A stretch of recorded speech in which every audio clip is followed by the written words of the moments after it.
431 kilometers per hour. Ladies and gentlemen, think about it. 431 kilometers per hour. It takes around 6 minutes to get from the airport to the city. We're still talking about, it's 2014, and we're still talking about a pseudo fast train. The difference which I saw is totally opposite of what exactly it should be. Now, it's a bit confusing. Let me clarify for you. We call the People's Republic of China, and I would call it the Government Republic of China, because all the development is done by the government. And I didn't find the people very exciting. I used to talk to them. They don't speak English. They're not very enterprising. You compare any businessman from India, and you will see a totally different scenario. But somehow they move forward. And in this country is built by the people who have put in their heart and soul, their tears and their blood to make a living and make their ends meet. But now is the time that we are not saying that perform or perish. It's now or never. Because the speed at which technology is moving, if we do not innovate, we would be converted into a country which is going to import, and we won't have anything,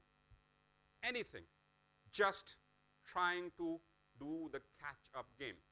Now, there's another side which I want to talk about when I travel abroad, and I'm a very keen observer. I am the guy who's looking at the airport, looking at the people, trying to understand what they think, how they move. I'm a pretty good psychologist, and that's what excites me. I am yet to come across a poor Indian abroad. Ladies and gentlemen, pick up a small, poor, uneducated Indian and put him in America, put them in Europe, and they flourish. You pick up this seed in India, the land is so infertile that it cannot give a plant, and you take the same seed and put it somewhere where it's fertile, and they flourish. I was amazed to hear that the 40,000 motels are owned by the Shah community, if I'm Patel Shah community. I'm excited that 10% of the American doctors are Indians when the population is less than 1%. The largest, or one of the largest groups of millionaires in America are Indians, because America recognizes merit. There are a lot of issues what America has, but they definitely say you are great, and we recognize you, and we put you onto the podium. And I feel very excited about that country. But my heart is here. Why is it that we do not have a soil which can create beautiful trees? Why do we have a garden which is full of weeds, of corruption, of people trying to pull their piece of roti to quickly put there in your mouth? Why are we always fighting and snatching and snarling at each other for those small, old, outdated business models where it's time to clear up our garden? We have to make it beautiful, and we have to innovate. And if India is not going to innovate, let it be anything, any field, we will not survive. Ladies and gentlemen, we are standing at a situation you might not recognize. I'm a visionary. I've seen a lot of things. We are in trouble. And at this stage, I want to announce that the spirit of Mother India is going to give rise to sons like me who can stand and talk. And maybe if I can motivate one person here to come and change this country, then we will have more and more sons coming out to change this country once and forever. Once and forever. We have heard great things about how great we were. But where do we stand now? What is our position? What do we do? Where are we going? In this country, we are still at a situation which is embarrassing, like an outdated, conservative society. We are debating about euthanasia. Can we allow a person to actually die? The very essence of mankind which God gave was free will. Every democracy is built on free will. Do not take away the free will from that person. Do not. Let me share something with you. In ancient times in India, there was a traveler, a saint, a yogi, a karma yogi, a meditator, a guy who was very well versed with all the literature, and he was a great person. And he was traveling, and in the night when he kind of got tired, he slept under a banyan tree, and there was another vagabond, a guy who was nothing basically. He also came and he slept under the tree. In the morning when they wake up, they see each other, and the guy comes, or a person who was there, a sadhu, comes and tells them, you know, this is a very special tree. There is the blessings of the goddess. And if you ask one question, it can answer a question, what has been bothering you so much. So the guy who was the genius, the intelligent person who has been meditating for such a long time, and asks, how much time is left for me to reach samadhi, enlightenment? And the answer from the tree came, 6 more lives. And this guy was so angry. I've been doing everything, and I just want a samadhi. I want enlightenment, and I will do anything, whatever it takes, but still I have to wait for 6 lives. It was very, very depressing for him. And excited by the question, the vagabond, who usually normally dances and has fun or goes around and is careless about his life, asked the same question, how many lives do I have before I reach enlightenment? The answer was, as many leaves on the street, 6,000 lives. And you know, he shrugged his shoulder and started dancing again. He said, thank you very much for this life which I have got. Thank you very much for the enjoyment which I have. And on the other side, the person is talking about how depressed and how heartbroken he is. Ladies and gentlemen, the fact says it is the free will of a person which actually drives him to create something, or it talks about a person being nothing. Another thing which comes to my mind, and I would like to share with you about the mindset of the people. And we cannot change it, because I am here to talk, and I want to awaken the lions and the lionesses of India, the tigers and the tigresses of India. I want you to roar and snarl and tell this world that India is arriving, because I believe in the next 5 or 10 years, either we'll be somewhere or we're going to perish. Another example where there's a beggar, and then this is a very typical Indian mentality which we see. There's a beggar who's on the roads, and he's begging, and he comes and knocks on the window of one of the person and says, sir, please give me 1 rupee. The guy sitting in the car, he says, you know, it is funny that this guy is begging. And he says, okay, I can give you 1 rupee, but if I give you 1 crore rupees, what you're going to do? The answer comes, sir, I will actually carpet this area. Actually, the sun gets very hot, and my feet actually burn. This is the mindset, ladies and gentlemen. A beggar will have a mindset of a beggar. A guy who wants to create something will do something. Another example comes to me as one very caring father was bringing up his son, and he created everything for him, where he says, son, I'm going to create everything for you, everything. And the son was a total useless fellow. And when he was 21 years old, he says, now I'm getting old, I cannot take care of you. I'm going to give you a present. Here's the latest machine which I have created for you. You just have to press the button, it'll brush your teeth, it will comb your hair, it will do everything, or it'll put the food on your plate. It will actually put the food in your mouth. It will do everything for you.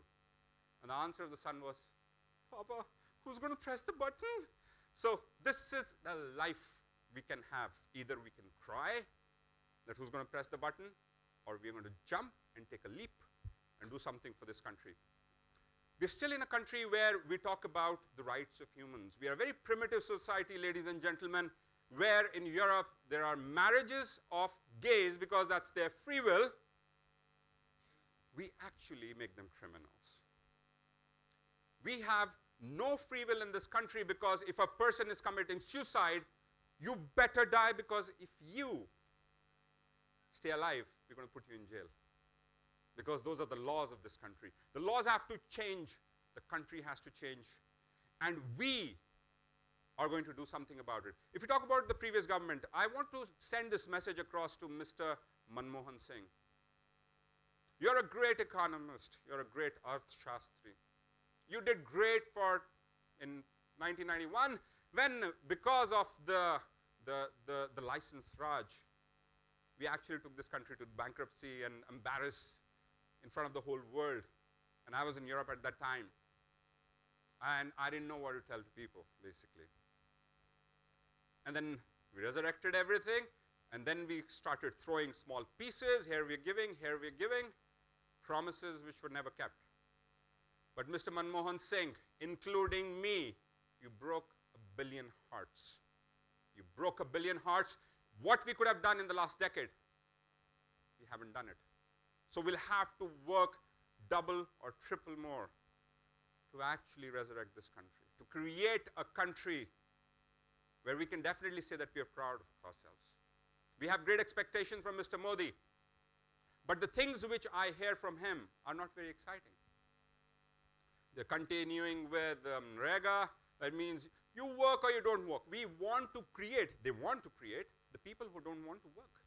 Give them food, 150 days guarantee, and who's going to pay the taxes? People like me, of course. We pay in crores every year, and we are the honest people who kind of do everything, starting from the import duties, moving to we have to pay the service tax, the VAT, the excise, and the income tax, and it comes, and we will keep on paying. We will keep on paying till the country says enough, enough.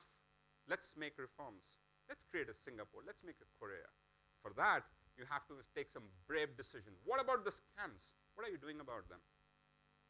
Where is that money going which actually we pay? I want to ask that the government is watching us. We want people to watch the government. I want them to be answerable. I want them to be accountable. I want them to actually explain to us what is your strategy? Where are we going forward? I want to hear Mr. Narendra Modi every week on television. And he's one of the people I like to listen. I want him to talk about it, where he's taking, what his ideas are. I personally believe, and it's a disclaimer, people might not agree with me, but I personally feel that the country didn't vote for BJP. They voted for the leader. They voted for a person who can change. And once they win and they come into their euphoria of excitement and happiness, that we have won the great social media things we did. We did this and we did that, and we make heroes out of these people. People of India are not stupid. They know who they're voting for. For the first time in 30 years, they thought that one guy can actually unite this country, who can take us forward, who had a vision, who had that power, that temperament, that belief, and he could roar like a lion. That's why this country voted for Mr. Modi. It didn't vote for BJP. If somebody disagrees with me, they might disagree, but this is what I believe, and I think a lot of people would agree with me. And I would want Mr. Modi to deliver, because we will again wait patiently, as we did, because it was a sick government. And I think so what we should have done over the years, we should have sent actually flowers to Mr. Manmohan Singh. Best wishes, get well soon. Give him a jadoo ka jhappi. Tell him that get well soon, please, because we love you. We want you to change this country. Because we cannot push you. You have to have that drive. Maybe you were too old, I don't know. But this country is going to produce 20, 25 million people every year who want employment. Where's the skill development? Dr. Batra was saying, fantastic. Where is the skill development? Where are we going?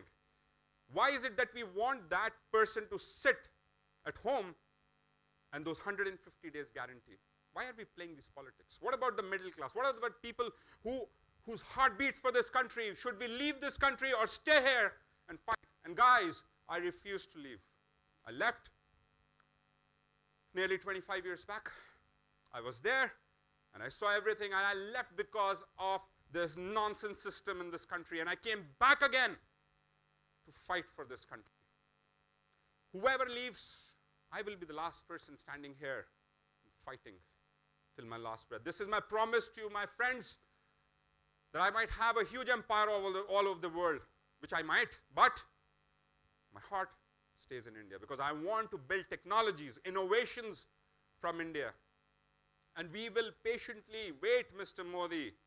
And if you do not do enough in these 60 months like you asked for, you'll be history. BJP will be history. There would be new forces, new people coming up because the youth of India wants success, finally success. They don't have the tolerance. They will wait for another 60 months. And you better do it because I don't want to be a politician because I do my work well. And if I do politics, then who is going to do my work? And I want you guys who are politicians to do your work finally, to change this country, to get the ideas, and it is going to happen only through innovations. If you look at our education, let's talk about this. There are a lot of kids in all the schools of India, and here I'm very fortunate to have my son here. His name is Parth. You can stand and wave to everybody. And he's a very special child. And if you meet him, say hello to him. He would really like it.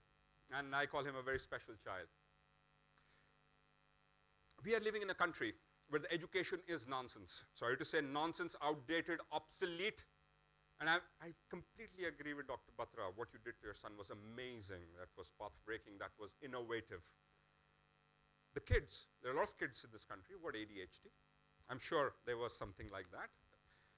And these kids have an attention deficit. And you know, the teachers shout at them, nonsense, idiot, duffer, what are you doing, etc. I actually equate it to one simple thing. Why is a lion supposed to climb a tree when it's the job of the monkeys? And why are the fish compelled to climb the same tree? Because that's the education system. Maybe we have to go to the gurukuls, maybe we have to innovate, maybe we have to find something which is there and make these kids who are geniuses and the diamonds that they are. And by the way, just to give an example, I suffered from ADHD in childhood, and I've seen it with my own eyes. That how pathetic the system is, how those kids hate going to school because they